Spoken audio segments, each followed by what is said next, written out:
Hello everybody, and how are you all? I do hope you're well. We are having a pleasant, milder day today because it's grey and drizzling outside, and because I'm not in it, I'm not out in the weather, I don't mind. It means that the temperature is a lot more tolerable. So there you go. There is that. I hope it's nice where you are. I hope you haven't been having earthquakes, fires, famines, disasters, any of those things. I do hope that you have somewhere safe that you can be and that you are comfortable. Yeah, I do. I genuinely hope that you can be somewhere where you feel it's okay to be. So, if you are, then that's great. If you aren't, I hope that you can find some way of getting somewhere like that.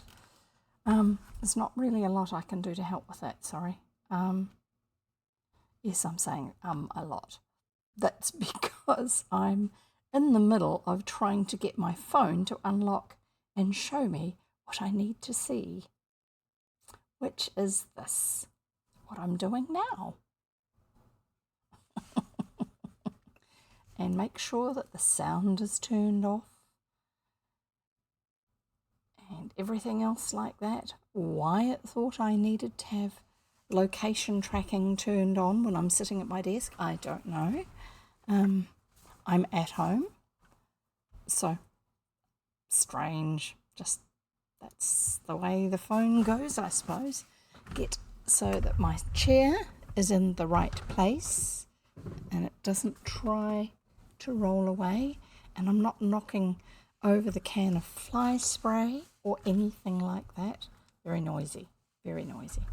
So, just to explain, hi, I'm Jev. This is for those of you who are new here. I read old-fashioned children's books, the books that my parents, my grandparents grew up reading as well. Yes, I did read my parents' and my grandparents' children's books when I was growing up. They're a great way to give us somewhere else to be in our heads. And in this day and age, with everything that's going on at the moment, who doesn't need somewhere else to be? A different world, a different worldview even. And they're lightly entertaining. Occasionally we'll come across something that's a little bit racist. We will acknowledge that it's racist. We won't ban the book because it's not, the things I'm reading are not inciting people to violence or anything. But we will be aware of the fact that people from a different day and age had a different worldview to what we do now. Not just racist, but sexist and a whole lot of other things like that. We recognise that the world is different now to what it was then. It wasn't as tolerant as what it is now, but there were some other things that were probably not quite as complicated as they are now either. So we don't avoid them. We recognise that that's the way the world used to be, and we carry on and we learn from it. That's a good thing. Fiction is brilliant for helping us to learn to see the world from another's point of view. Even if it's completely imaginary, it helps us to put ourselves in someone else's place and to understand that the world, the way they saw it at the time, was different to what it is for us in the place that we live here and now. Which I think we could all do with a little bit more of that understanding of one another. It actually helps to build empathy, tolerance where tolerance is needed, all those sorts of things. Very good. Very good for your emotional health too, as well as your mental health. I came to the conclusion the other day that most of the books I read, the children's books that I read, tend to have a little element of mischief in them. Does that say something about me or not? I don't know. You'll have to ask my kids and my husband. I hope it's not going to get me in too much trouble. We are currently reading a book called More William by Richmal Crompton, and before we get started, I do have one other thing to add. I would recommend that you have water, or at least something to drink, a snack of some sort. I've got some shortbread, macadamia nut shortbread, and somewhere comfortable to sit so that you can enjoy it and you don't have to rush off and do anything else because you're dehydrating yourself or anything like that. I will chat in chapter breaks usually, And if there's anything that I think is particularly hard to understand, but it's something that I understand, if it's hard for, I think that modern listeners aren't aware of something, that it's an old-fashioned thing that most of us haven't had experience of in a story that's being mentioned, and if I think that the author isn't going to explain it because they take it for granted, because they're writing from their time period, then I will interrupt my reading of the story and explain things. And I probably do that more than I need to. Sorry. Anyway, so we shall carry on reading. We shall have fun because this is William, and William is always fun. Oh dear, what's he up to this time? So, more William by Richmal Crompton. This is chapter 3. There you go. And this one's called William's Burglar. Yeah. When William first saw him, he was leaning against the wall of the White Lion, gazing at passers-by with a moody smile upon his villainous-looking countenance. The White Lion is probably one of the local pubs. That's a very common style of name for old English pubs at the time, so just take it for granted that that's what it is, unless they tell us otherwise in the story. It was evident to any careful observer that he had not confined his attentions to the exterior of the White Lion.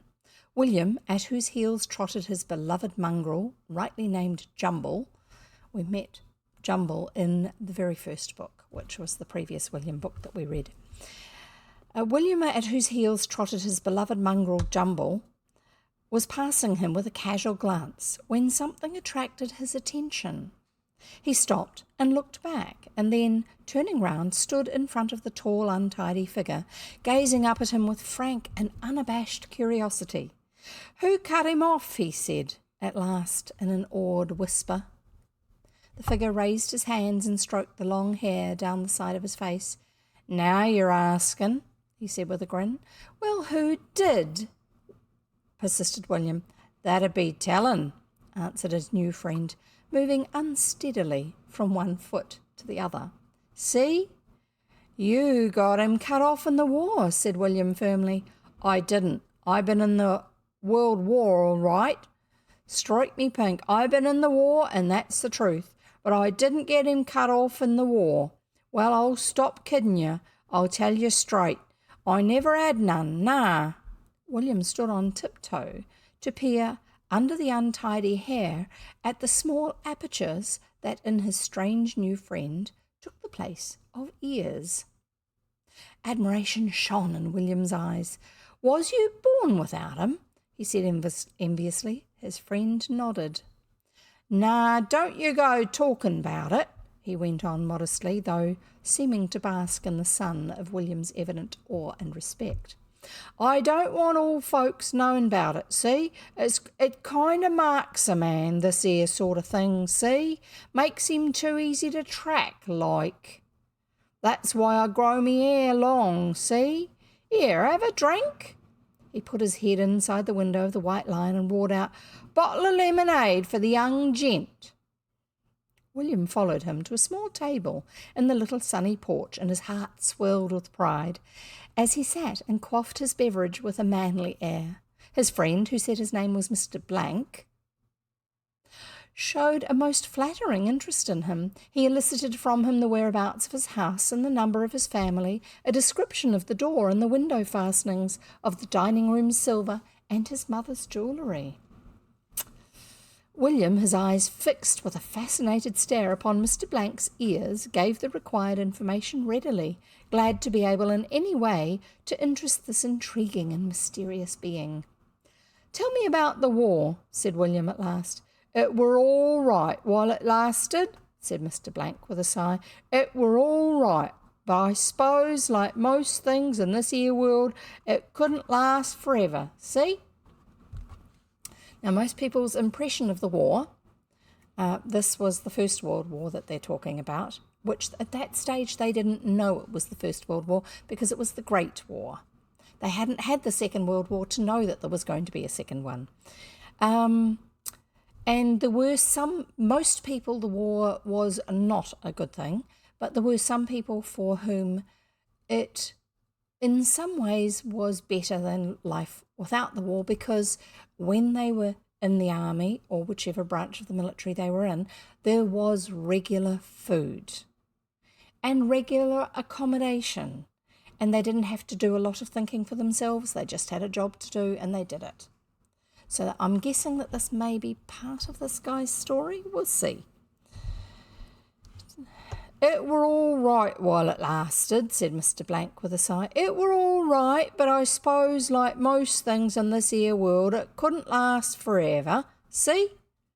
William set down the empty glass of lemonade and leaned across the table, almost dizzy with the romance of the moment. Had Douglas, had Henry, had Ginger, had any of those boys, sorry, just getting something to prop up my audio, my book, my iPad mini, sorry, first generation. It's a really old one, but it still works for reading books. And I'm just trying to prop it up, because then I'm not looking too far down every time I'm looking at the words. Had any of those boys who sat next to him at school and joined in the feeble relaxations provided by the authorities out of school ever done this? Sat at a real table outside a real public house, that's what they used to call a pub, drinking lemonade and talking to a man with no ears who'd fought in the war and who looked as if he might have done anything? Jumble, meanwhile, sat and snapped at flies, frankly bored. "Did you," said William in a sibilant whisper, "did you ever kill anyone?" Mr. Blank laughed a laugh that made William's blood curdle. "Me kill anyone? Me kill anyone? Hundreds." William breathed a sigh of satisfaction. Here was romance and adventure incarnate. That means in the flesh. "What do you do now the war's over?" said William. Mr. Blank closed one eye. "That'd be tellin', wouldn't it?" And here you have your picture. I got it set up beforehand. They're sitting at the table at the pub. There's William with his glass of lemonade, and there's Mr. Blank, just pumping him for information, casually, as you do. We'll find out what happens next, shall we?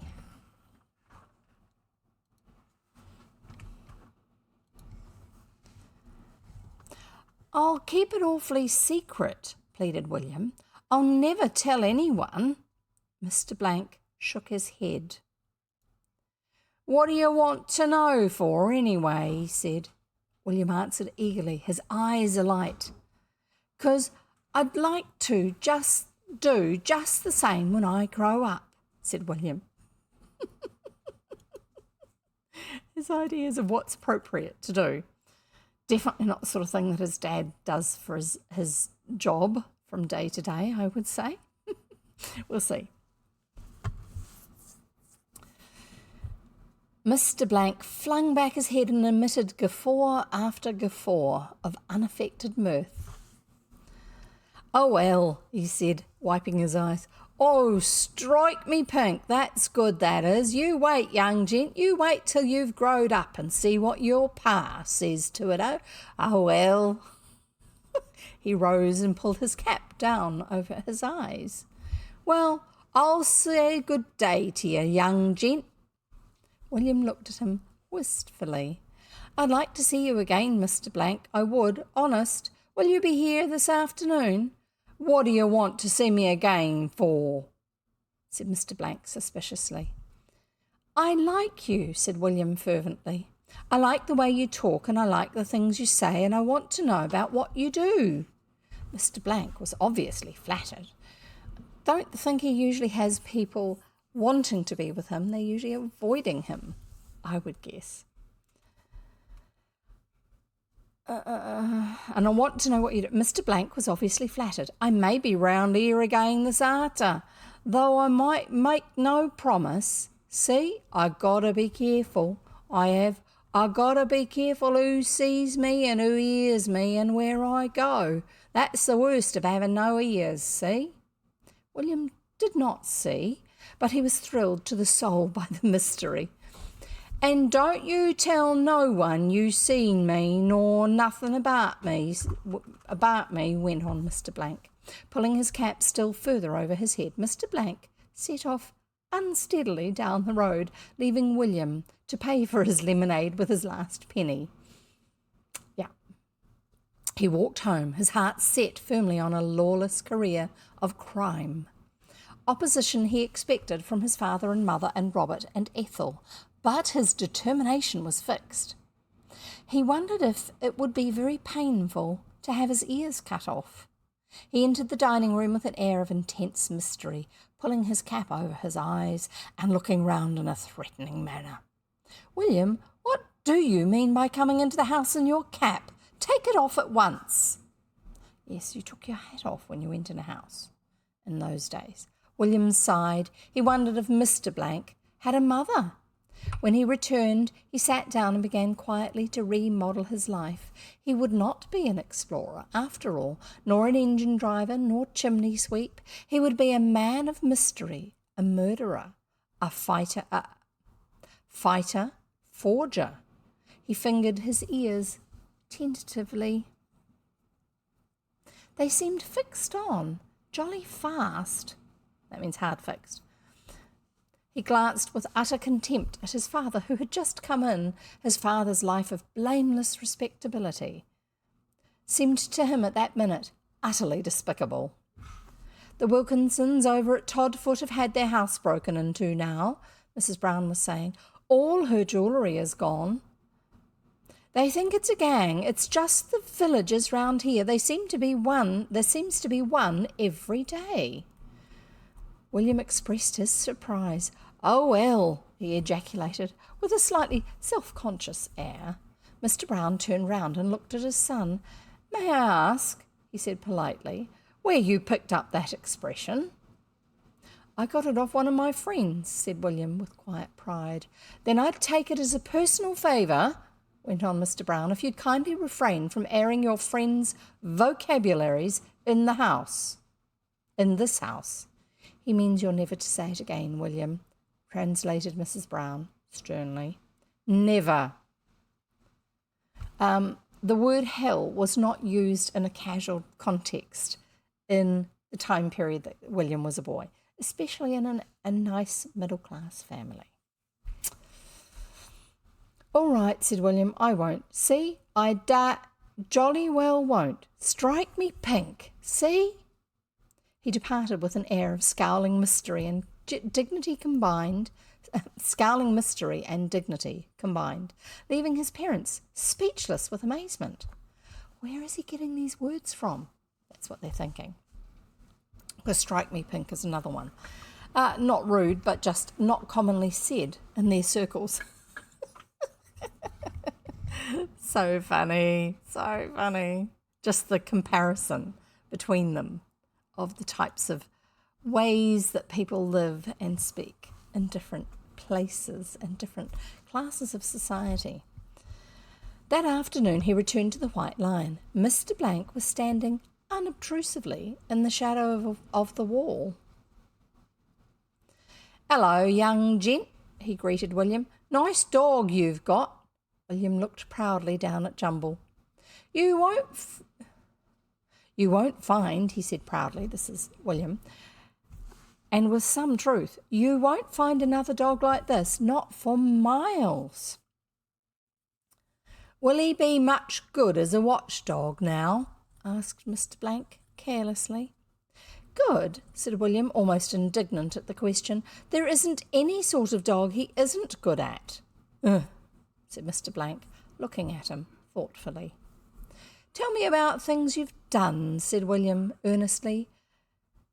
"Yes, I will too," said Mr. Blank, "but just you tell me who lives at all these nice here houses and all about him, see?" So he's bargaining for information. Oh, and yes, we do have another picture that's from before. They're not lined up with whereabouts in the story they are. William departed with an air of scowling mystery, leaving his parents speechless with amazement. There you go.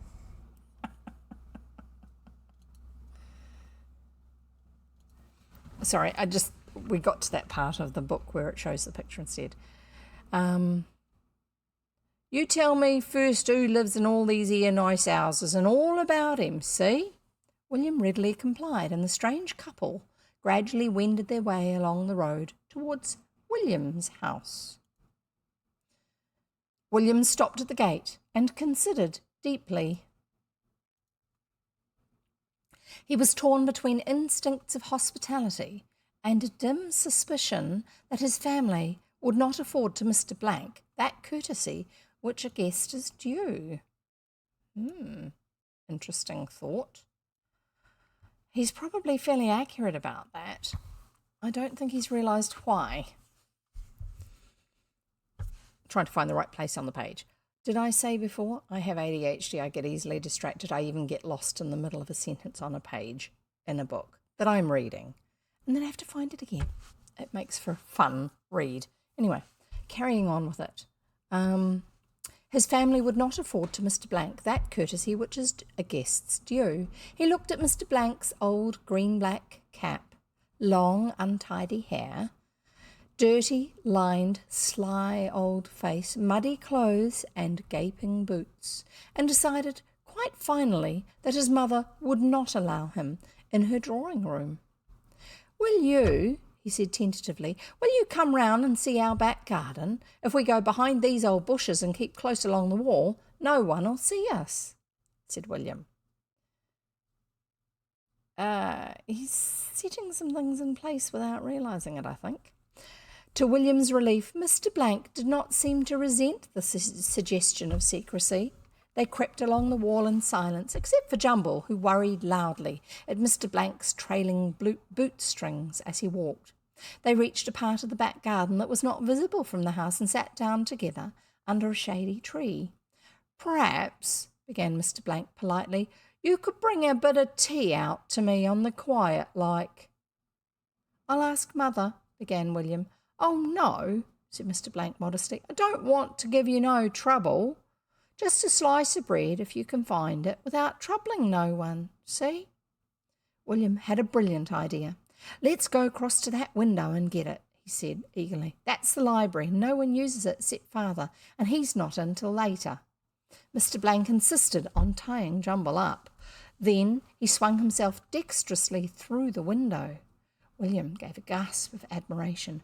"You did that fine." Again, Mr. Blank closed one eye. "Not the first time I've got in at a windy young gent, nor the last, I bet, not by a long way, see?"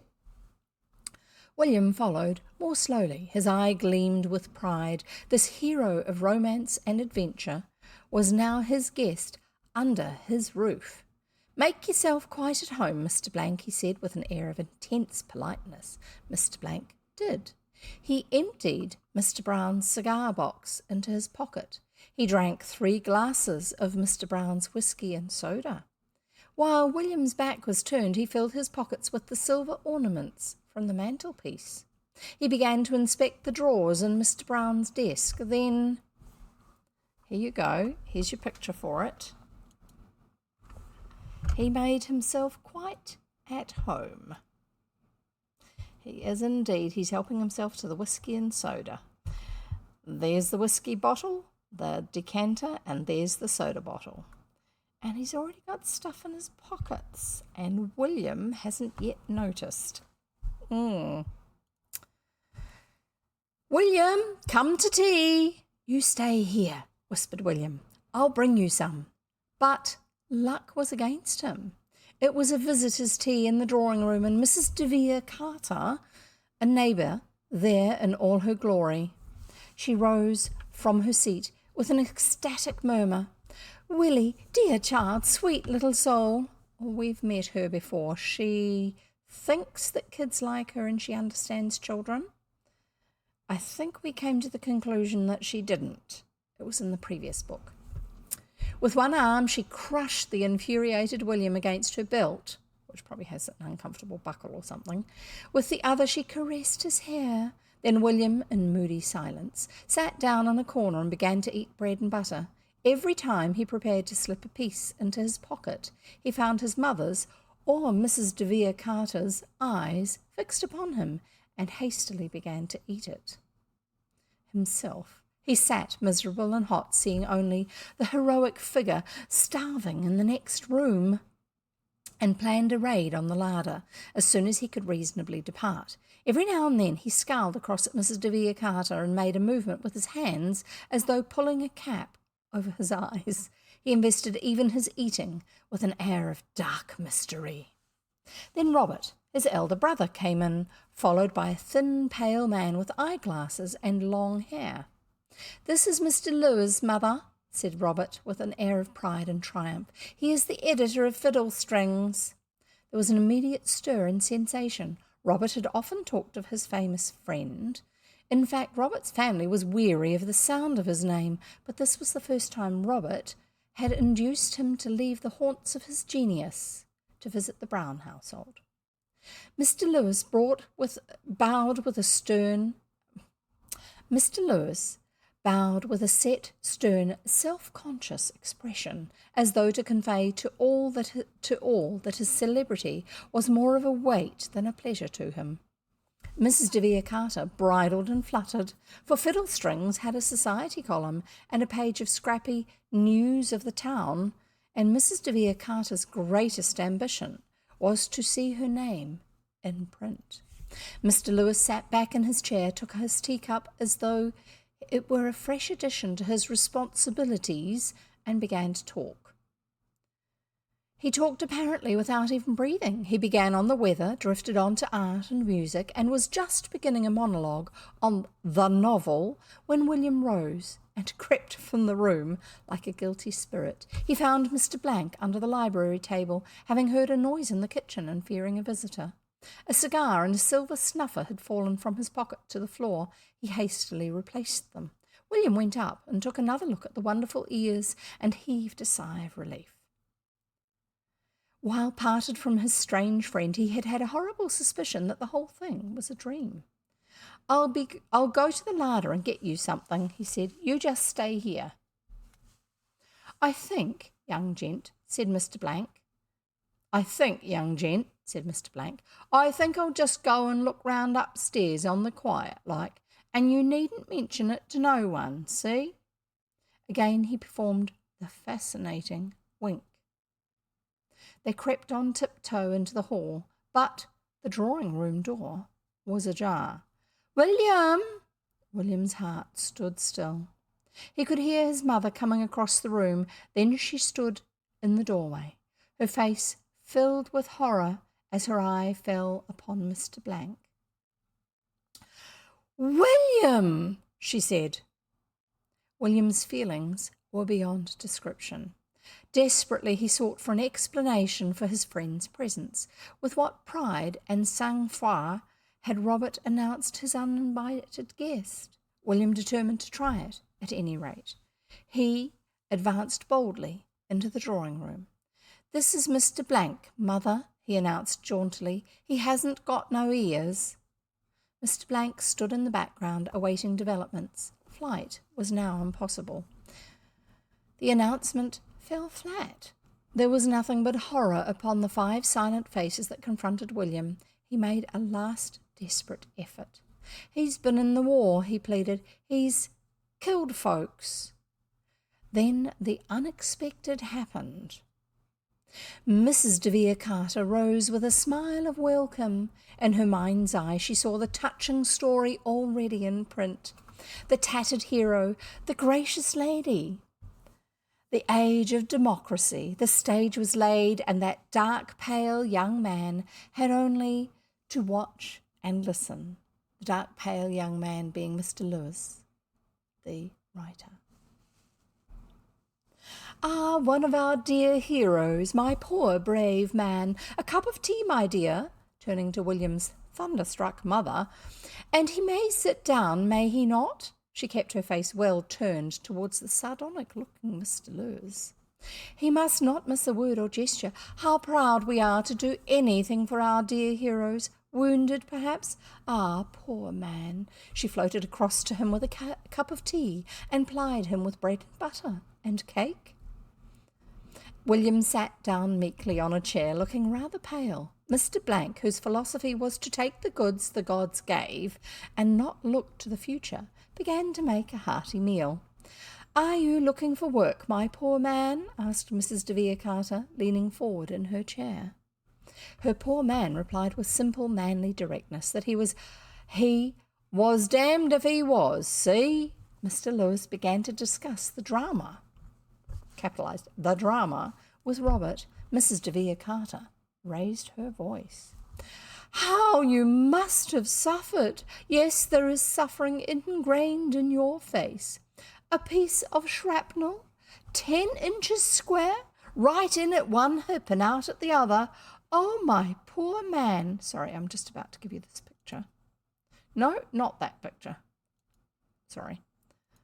And I'll read that bit again because I do think her voice is funny. Well, her manner of speech is funny. There you go. There's Mrs. de Vere Carter right here. There's poor William having to put up with it. And there is our burglar, Mr. Blank. And here are Robert and his friend, Mr. Lewis, trying to chat and be rather important in this social gathering. I don't think it's working quite as well as they hoped. Anyway, we shall carry on. "How you must have suffered! Yes, there is suffering ingrained in your face. A piece of shrapnel, 10 inches square." That's huge. That's like this big.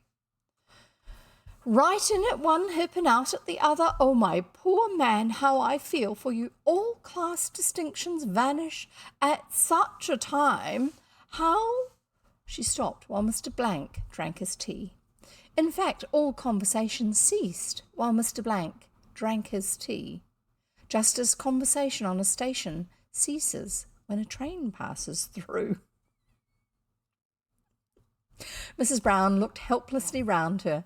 When Mr. Blank had eaten a plate of sandwiches, a plate of bread and butter, and half a cake, he rose slowly, keeping one hand over the pocket in which reposed the silver ornaments. "Well, he touched his cap. "Thank you kindly. I've had a fine tea, I have, a damn fine tea, and I'll not forget your kindness to a poor old soldier." Here he winked brazenly at William. "And good day to you all." Mrs. de Vere Carter floated out to the front door with him, and William followed, as in a dream. Mrs. Brown found her voice. "We'd better have the chair disinfected," she murmured to Ethel. Then Mrs. de Vere Carter returned, smiling to herself and eyeing the young editor surmisingly. "I witnessed a pretty scene the other day in a suburban drawing room." It might begin like that. That's what she's imagining the story should be. William followed the amazing figure round the house again to the library window. Here it turned to him with a friendly grin. "I'm just going to have a look around upstairs. I'm just going to have that look around upstairs now. See?" he said. "And once more, you don't need to say nothing to no one. See?" With the familiar, beloved gesture, he drew his old cap down over his eyes and was gone. William wandered upstairs a few minutes later to find his visitor standing at the landing window, his pockets bulging. Let's see, I'm just going to get the next picture ready in case.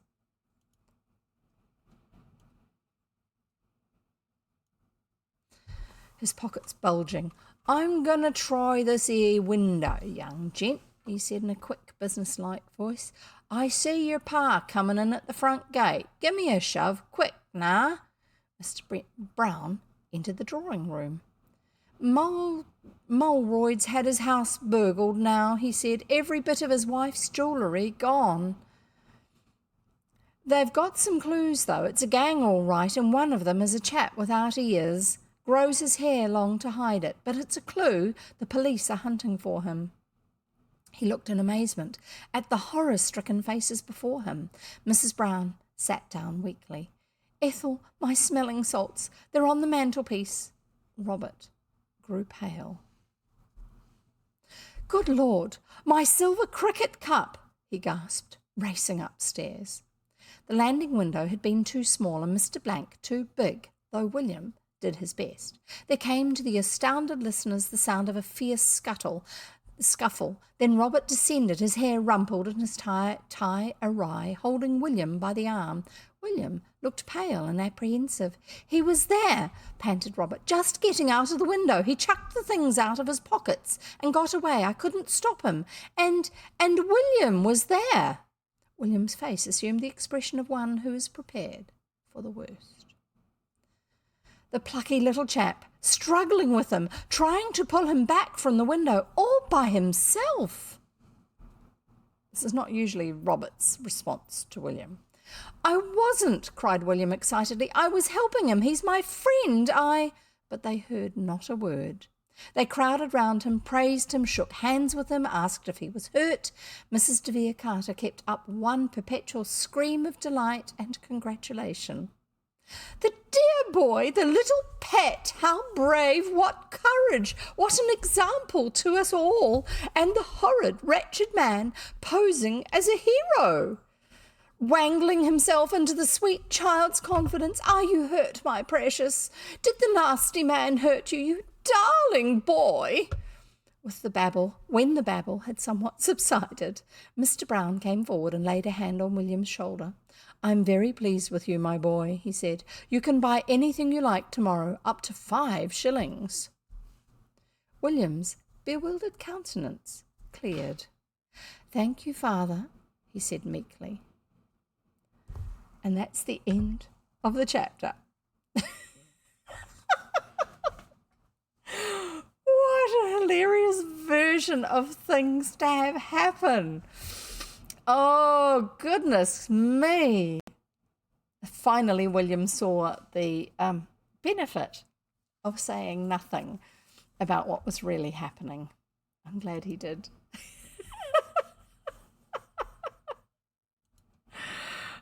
So while we're in between chapters, you can quickly rush off and get yourself something to drink and something to eat if you didn't already have that sorted. And I'm just going to see if I can line up the next set of pictures. Sorry, my nose is itchy. I think it's because I'm talking a lot more than I normally do in my day-to-day setting. I don't know. Maybe. I've seen the cat today, but not specifically spent a lot of time with him, so it's not that, even though I often say, "Oh, I saw the cat." It's not that this time. Just looking for the right folder. Give us a shout out when you're back from going and getting your snacks and something to drink.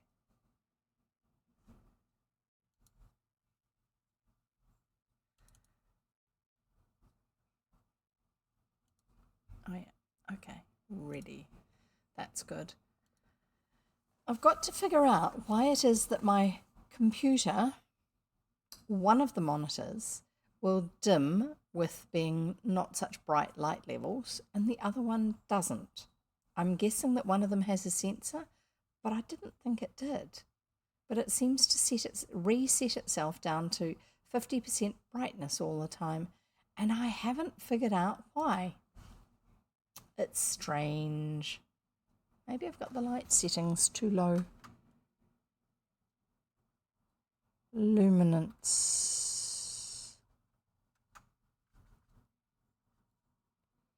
And it's not letting me change them.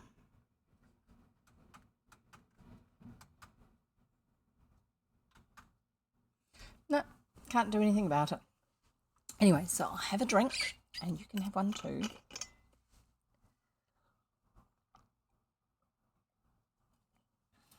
Yes, that makes a noise.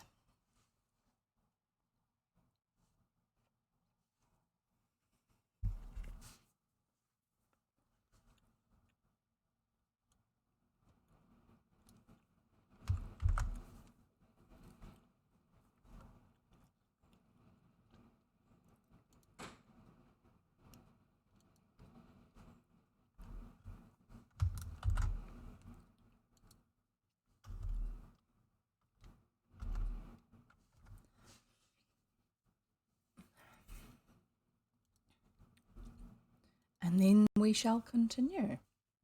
little bit more biscuit.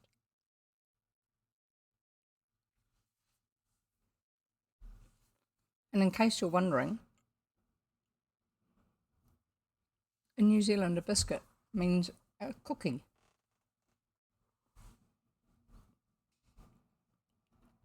Not a something that's halfway between a scone and an English muffin. That is not a biscuit. They're too soft and plain, kind of. And we don't have our biscuits with gravy. No. Ugh. Imagine cookies with gravy. That's what it sounds like to us every time you say biscuits with gravy, if you're North American.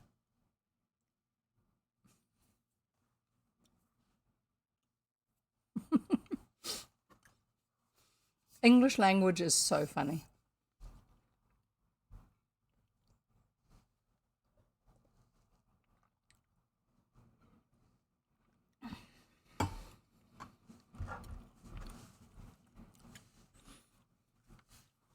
So, I speak New Zealand English. I read English. I kind of can speak a little bit of Australian English. It's quite similar to New Zealand English. The biggest difference is the accent, but they do have some words that we don't use or phrases that we don't use, and we have ones that they don't use, and they think the way we say certain things is hilarious because our vowels are different to theirs. Mine are not quite so typical. And we don't have such a wide variety of accent from different parts of New Zealand. Most of it's fairly similar, although some people speak a lot more slowly, and it sounds even broader. That we tend to think of that as being more rural, but we all speak basically the same language. I understand English and Australian and New Zealand and Canadian and American. That's what comes of being a small country, which New Zealand population-wise is. We've got about 4.5 million people, I think. And when I was growing up, we had less than 3 million people. And because of that, we had our own television programming, but we also had, what did we also, sorry, my words are just going a little bit at the moment. We also had Australian television programs, we had American television programs, we had Canadian television programs, and we had English television programs. Those were most of the ones that we had from other English-speaking nations. English-speaking nations. Does that make a little bit more sense now? Sorry. And so because of that, we get very used to hearing the different accents and the different usages of words. So even if we don't use a lot of very specifically American words or English words, we understand them. And it's quite funny because we were living in England for a while and I had no trouble understanding. But then what I also noticed was because of my background with reading English books written by English authors that were set in England, a lot of the sort of stuff I'm reading now, I had an understanding of what the local people that we were talking to were saying when some of the other people I was with, who were also Kiwis, New Zealanders, didn't necessarily, because they weren't quite so used to hearing the variety of English accent, because there is quite a lot of variety in it, in real life. If it was on a television and it was scripted, it would have made more sense to them because of the context. Everything is specifically put into a script to be useful to the storytelling, and you follow along with it without concentrating on it. When you're having a conversation with people face to face and they're using these words and you're not quite sure where they're going to go with the conversation, it's a whole other thing. So I ended up interpreting, if you can call it that, for people on both sides of the conversation, and all I did was listen to what they said and repeat it word for word, and then the other half of the conversation understood it. I didn't change anything. All I did was repeat exactly what was said in both directions. Anyway, so it was quite funny. Quite funny indeed. But yeah, lots of fun. And you don't realise just how much you understand about things until you're in a situation where obviously other people don't understand. So, sorry, it's getting warm again. Sorry. It's probably because it's... why am I apologising? It's got nothing to do with me as to why it's getting warm again. I'm just looking out the window. It's not raining. That's why. It would be nice if it was a little cooler again. Well, we'll see. See how it goes after this.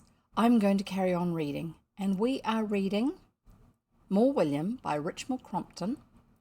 And we are reading chapter 4, which is called The Knight at Arms. Like knights, King Arthur and the Knights of the Round Table, that sort of knight, K-N-I-G-H-T. The Knight at Arms. A knight, said Miss Drew, who was struggling to inspire her class with enthusiasm for Tennyson's Idylls of the King, which I've never read. Don't ask me anything about it. Tennyson. I'm guessing that means it's a poem? Shall we look that up? Yeah, let's look it up before we get further into the story, because it may actually have more bearing on it.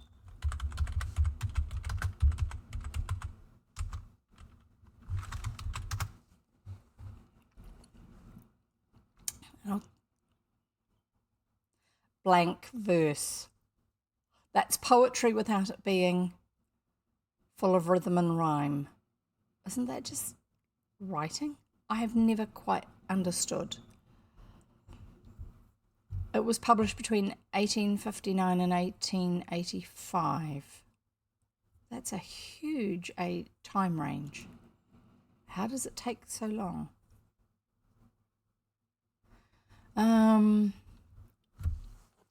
It's a cycle of 12 narrative poems by the English poet Alfred Lord Tennyson, who was born in 1809 and died in 1892. He was the poet laureate. That means the poet for the whole of the nation, representing them, from 1850, which retells the legend of King Arthur, his knights, his love for Guinevere, and her tragic betrayal of him, and the rise and fall of Arthur's kingdom. The whole work recounts Arthur's attempt and failure to lift up mankind and create a perfect kingdom from his coming to power to his death at the hands of the traitor Mordred. Spoiler alert, I suppose. Individual poems detail the deeds of various knights, including Lancelot, Geraint, Galahad, and Balin and Balan, and also Merlin and the Lady of the Lake. That's the one who gave him the sword, I think.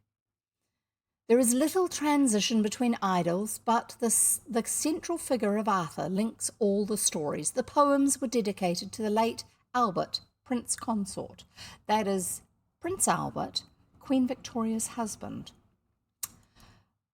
The idyls are written in blank verse. Tennyson's descriptions of nature are derived from observances of his own surroundings, collected over the course of many years. The dramatic narratives are not an epic either, in structure or tone, but derive elegiac.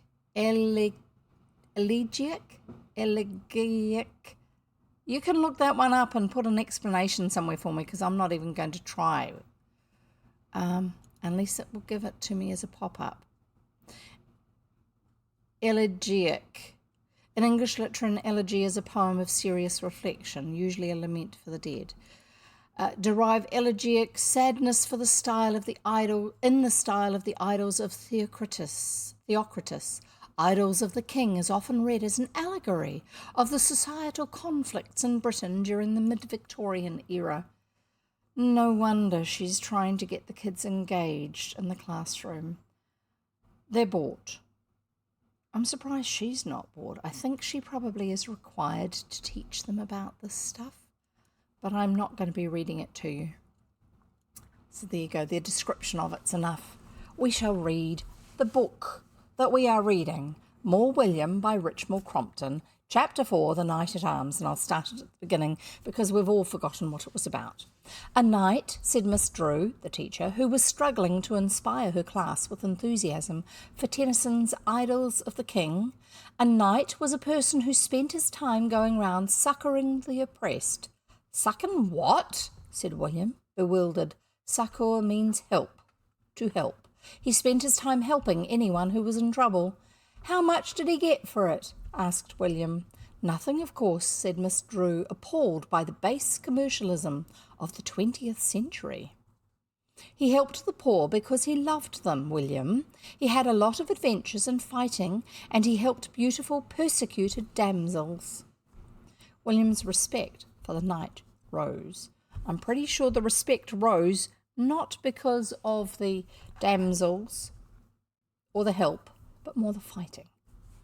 Of course, said Miss Drew hastily, they needn't necessarily be beautiful, but in most of the stories we have, they were beautiful. Why is it that only beautiful people get rescued? Normal people can do with rescuing too. Followed some stories of delightful... Sorry, that doesn't make sense, but I'm going to read it as it is. Followed some stories of fighting and adventure and the rescuing of beautiful damsels. So obviously that's what happened next. Followed. The idea of the thing began to take hold of William's imagination. I say, he said to his chum Ginger after school, that knight thing sounds all right. Suckin', I mean helping people and fighting and all that. I wouldn't mind doing it, and you could be my squire. Yes, said Ginger slowly. I'd thought of doing it, but I'd thought of you being the squire. Well, said William after a pause, let's be squires in turn. You first, he added hastily. What'll you give me if I'm first? Said Ginger, displaying again the base commercialism of his age. William considered. I'll give you first drink out of a bottle of ginger ale, what I'm going to get with my next money. It'll be 3 weeks off because they're taking the next 2 weeks to pay for an old window what my ball slipped into by mistake. So he's not getting any pocket money for 2 weeks because they're taking his pocket money to pay for a window he broke. I'm guessing that they keep the glazier fairly busy at William's house. He spoke with the bitterness that always characterised his statements of the injustice of the grown-up world. All right, said Ginger. I won't forget about that drink of ale, ginger ale. No, you won't, said Ginger simply. I'll remind you all right. Well, it's set off. Course, said William, it would be nicer with armour and horses and trumpets, but I expect folks would think anyone a bit soft what went around in the streets in armour now, 'cause these times is different. She said so, his teacher. Anyway, she said we could still be knights and help people, didn't she? Anyway, I'll get my bugle. That'll be something. William's bugle had just returned to public life after one of its periodic terms of retirement into his father's keeping. There's a particular cupboard, I think, in his father's office where things like that are locked away. William took his bugle proudly in one hand and his pistol, the glorious result of a dip in the bran tub at a school party, that's like a lucky dip, in the other, and sternly denying themselves the pleasures of afternoon school, so they're wagging, set off the two set upon the road of romance and adventure. I'll carry the bugle, said Ginger, 'cause I'm squire. William was loath to give up his treasure. Well, I'll carry it now, he said, but when I begin fighting folks, I'll give it to you to hold. They walked along for about a mile without meeting anyone. William began to be aware of a sinking feeling in the region of his waist. I wonder what they eat, he said at last. I'm getting so's I wouldn't mind something to eat. We didn't ought to have set off before dinner, said the squire, with after the event wisdom. We ought to have waited till after dinner. You ought to have brought something, said William severely. You're the squire. You're not much of a squire not to have brought something for me to eat. And me, put in Ginger. If I'd brought any, I'd have brought it for me more'n for you. William fingered his minute pistol. If we meet any wild animals, he said darkly. A cow gazed at them mournfully over the hedge. Yeah, cows have got these big eyes and they look rather sadly worried about things. You might go and milk that, suggested William. Milk would be better than nothing. You go and milk it, said Ginger. No, I'm not a squire. I bet squires did the milking. Knights wouldn't have done the milking. I'll remember, said Ginger bitterly, when you're squire. All the things what you said a squire ought to do when I was squire. They entered the field and gazed at the cow from a respectful distance. She turned her eyes upon them sadly. Go on, said the knight to his reluctant squire. I'm not good at cows, objected that gentleman. Well, I will then, said William with reckless bravado, and advanced boldly upon the animal. The animal very slightly lowered its horns, perhaps in sign of greeting, and emitted a sonorous moo. Like lightning, the gallant pair made for the road. When you're only this old, 11 years old, and you're in a paddock with a cow, and it lowers its head to check you out, and it moos, you can feel the moo. It's not as gentle as you think it is. Anyway, said William gloomily, we'd got nothing to put it in, so we'd only have got tossed for nothing perhaps if we'd gone on. They walked on down the road till they came to a pair of iron gates and a drive that led up to a big house. William's spirits rose. His hunger was forgotten. Come on, he said, we might find someone to rescue here. It looks like a place where there might be someone to rescue. There was no one in the garden to question the right of entry of two small boys armed with a bugle and a toy pistol. Unchallenged, they went up to the house. While the knight was wondering whether to blow his bugle at the front door or by the open window, they caught sight suddenly of a vision inside the house. It was a girl as fair as... a vision inside the window, sorry. It was a girl as fair and slim and beautiful as any wandering knight could desire, and she was speaking fast and passionately. William, ready for all contingencies, marshalled his forces. Follow me, he whispered, and crept on all fours nearer the window. They could see a man now, an elderly man with white hair and a white beard. And how long will you keep me in this vile prison? She was saying in a voice that trembled with anger. Base wretch that you are. Crumbs, ejaculated William. Ha, ha, sneered the man. I have you in my power. I'll keep you here prisoner till you sign the paper which will make me master of all your wealth. And beware, girl, if you do not sign, you may answer for it with your life. Golly, murmured William. Then he crawled away into the bushes, followed by his attendant squire. Well, said William, his face purple with excitement, we've found someone to rescue, all right. He's a base wretch, what she said, all right. Will you kill him? Asked the awed squire. How big was he? Could you see? Said William, the discreet. He was ever so big. Great big face he had too, with a beard. Then I won't try killing him, not straight off. I'll think of some plan, something cunning. He sat with his chin on his hands, gazing into the space.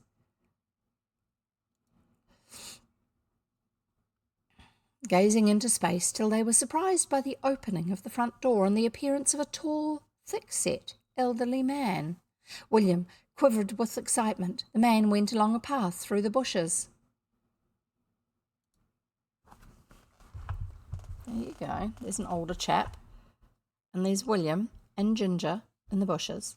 The man went along a path through the bushes. William and Ginger followed on all fours with elaborate caution. At every almost inaudible sound from Ginger, William turned his red, frowning face on him with a resounding shh, which is probably audible to the gentleman. The path ended at a small shed with a locked door. The man opened the door, the key stood in the lock, and entered. Promptly, William, with a snarl expressive of cunning and triumph, hurled himself at the door and turned the key in the lock. "Here!" came an angry shout from inside. "Who's that? What the devil? You low old caitiff," whatever that is, said William through the keyhole. "Who the deuce?" exploded the voice. "You base wretch, like what she said you was," bawled William, his mouth still applied closely to the keyhole. "Let me out at once, or I'll—" "You mean old oppressor!" "Who the deuce are you? What is this tomfool trick? Let me out, do you hear?" A resounding kick shook the door. "I've got a pistol," said William sternly. "I'll shoot you dead if you kick the door down, you mangy old beast." The sound of kicking ceased, and a scrambling and scraping, accompanied by oaths, proceeded from the interior. "I'll stay on guard," said William, with the tense expression of the soldier at his post, "and you go and set her free. Go and blow the bugle at the front door, then they'll know something's happened," he added simply. Miss Priscilla Green was pouring out tea in the drawing room. 2 young men and a maiden were the recipients. Hang on. Yep, that's correct. There was a slight pause there. 2 young men and a maiden were the recipients of her hospitality. "Dad will be here in a minute," she said. "He's just gone to the dark room to see to some photos he left in toning or fixing or something. We'll get on with the rehearsal as soon as he comes. We'd just rehearsed the scene he and I have together, so we're ready for the ones where we all come in."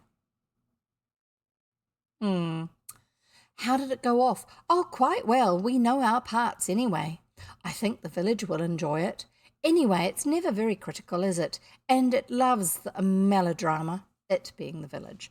The village isn't particularly fussy with their taste, but they like melodrama stories. "Yes, I wonder if Father knows you're here. He said he'd come straight back. Perhaps I'd better go and find him." "You let me go, Miss Green," said one of the youths ardently. "Well, I don't know whether you'll find the place. It's a shed in the garden that he uses. We use half as a dark room and half as a coal cellar." I'll go." He stopped. A nightmare sound, as discordant as it was ear-splitting, filled the room. Miss Green sank back into her chair, suddenly white. One of the young men let a cup of tea fall neatly from his fingers onto the floor and there crash into fragments. The young lady visitor emitted a scream that would have done credit to a factory siren. Then at the open French window appeared a small boy holding a bugle, purple-faced with the effort of his performance.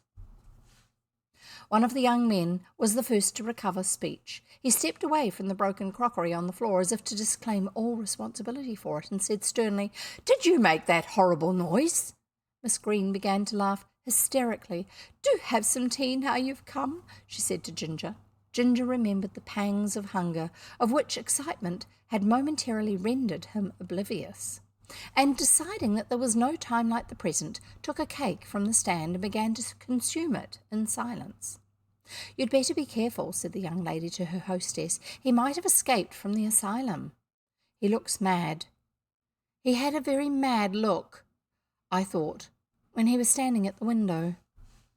He's evidently hungry anyway. I can't think why Father doesn't come." Here Ginger, fortified by a walnut bun, remembered his mission. "It's all right now," he said. "You can go home. He's shut up. Me and William shut him up." "You see," said the young lady with a meaning glance around. "I said he was from the asylum. He looked mad. We'd better humour him and ring up the asylum. Have another cake, darling boy," she said in a tone of honeyed sweetness. Nothing loath, Ginger selected an ornate pyramid of icing. At this point there came a bellowing and crashing and tramping outside, and Miss Priscilla's father, roaring fury and threats of vengeance, hurled herself into the room. Miss Priscilla's father had made his escape by a small window at the other end of the shed.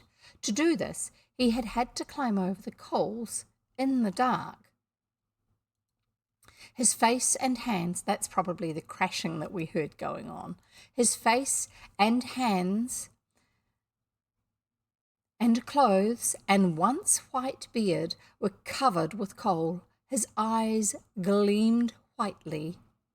"An abominable attack, utterly unprovoked, dastardly ruffians." Here he stopped to splutter because his mouth was full of coal dust. I'm going to give you the picture slightly early, but here it'll do. Here he stopped to splutter because his mouth was full of coal dust. While he was spluttering, William, who had just discovered that his bird had flown, appeared at the window. "He's got out," he said reproachfully. "Look at him, he's got out, and all our trouble for nothing. Why didn't someone stop him getting out?"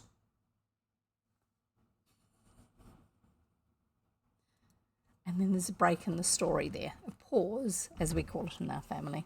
William and Ginger sat on the railing that separated their houses. "It's not really much fun being a knight," said William slowly. "No," agreed Ginger. "You never know when folks is oppressed. And anyway, what's one afternoon away from school to make such a fuss about?